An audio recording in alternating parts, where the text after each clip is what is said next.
Hello বন্ধু, আমার চ্যানেলে আপনাকে স্বাগত জানাই। আজকে যেটা রিভিউ হচ্ছে সেটা হচ্ছে পিলগ্রিম সিরামের 2% হাইড্রোনিক অ্যাসিড হাইড্রেশন সুপার সিরামের। এর সাথে কিউই এবং ওয়াটারমেলন ইনগ্রিডিয়েন্টস আছে। ফ্রেগ্রেন্স ফ্রি একটি সেরাম, এটি অল স্কিন টাইপের জন্য। যেহেতু শর্ট ভিডিও তাই ইনগ্রিডিয়েন্টস এখানে পড়া যাবে না, তাই এখানে দেওয়া আছে। আমি একটু সামনে থেকে দেখিয়ে দিচ্ছি।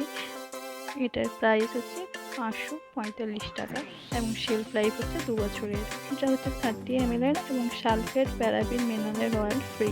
আর এটি হচ্ছে গ্লাস বোতলে আছে, ceramic quantity দেখতে পাচ্ছি এবং ওয়াটার বেশ খুবই পাতলা। ভীষণ সুন্দর একটা সিরাম। এটা চাইলে সব স্কিন টাইপই ইউজ করতে পারেন। তাছাড়া এটাকে ইউজ করার প্রসেস হচ্ছে ভালো করে ক্লিন করে ফেসটাকে, তারপর ড্যাব ড্যাপ করে লাগিয়ে নিয়ে ছেড়ে দিতে হবে 30 সেকেন্ডের জন্য। তারপর ময়শ্চারাইজার লাগিয়ে নিন। Thank you.